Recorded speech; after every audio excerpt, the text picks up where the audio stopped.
It started with a wall. Not a beautiful one, not even a blank one. It was weather-stained and forgotten.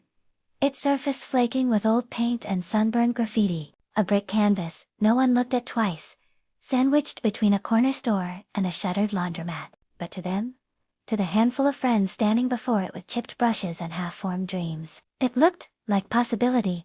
The late afternoon sun cast long shadows across the pavement, and the smell of fresh primer mingled with the scent of city dust and distant fried food. They weren't sure if this was going to work. They weren't even sure what this was. But they had paint.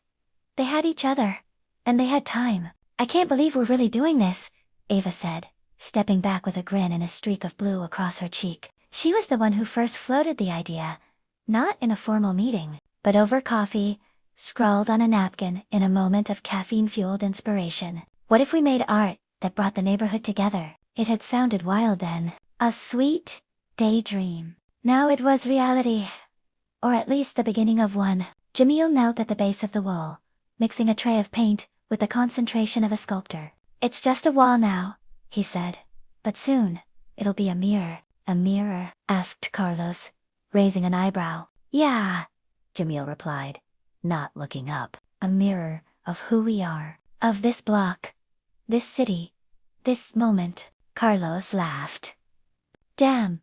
That's poetic for a guy who almost used house paint by mistake." The others chuckled, their nervous energy lifting like steam. The tension of doing something public, something uncertain, began to ease. They weren't professionals. Not all of them. Anyway, Ava had studied art. Jamil taught music at the community center. Carlos worked construction. Nina ran a corner bakery. Maya was still figuring things out. But what united them was a shared ache. The feeling that their neighborhood had stories to tell, and no one to tell them. Ava dipped her brush into a bold, golden yellow and made the first stroke, a wide arc that sliced across the gray brick like sunrise through fog. "Okay," she whispered, more to herself than the others. "Now, it's real." One by one, they joined in, layering color over color, shape over shape. There was no grand design yet. Just fragments of ideas. A sunburst, a rising dove, abstract patterns. But with each stroke, their mural began to breathe. People passed by and stared. Some paused. A few smiled. One man shouted, "Y'all getting paid for this?" They laughed and shook their heads. No, they weren't. Not with money. Anyway, they painted into the evening, until the sky turned indigo and their arms ached from reaching, from dreaming out loud with their hands. As the last rays of daylight kissed the edges of the mural, they stepped back to take it in. "It's messy," Maya said. "It's beautiful," Nina replied. "It's ours," Jamil added. A silence settled over them. Heavy but warm, the kind of silence that follows something sacred.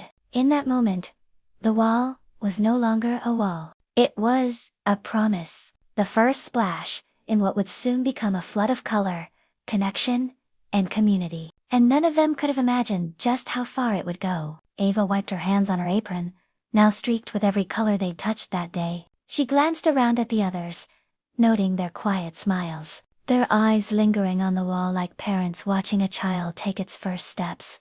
"This wall, it's gonna talk," she said suddenly. Maya tilted her head. "Talk?" "Yeah, you know."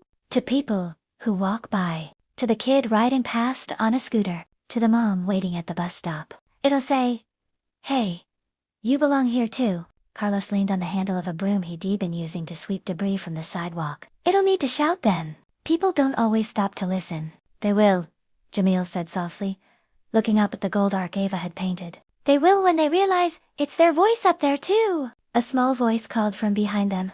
"Can I paint?" The group turned to find a girl, no older than 8, standing just behind the caution tape they'd tied across the edge of the sidewalk. Her hair was tied in messy braids, and she clutched a worn sketch pad to her chest. Ava crouched to her level. "What's your name?" "Jada." "Jada, I think we've got the perfect spot for you." She stood and looked toward a lower section of the wall, still blank. "This part's waiting for something special." Jada's eyes lit up. She stepped forward, unsure but excited. Carlos handed her a small brush and a tray of pastel colors. "What Should I paint? She asked. Whatever makes you feel happy, Nina said gently. Jada bit her lip in concentration, then began to draw.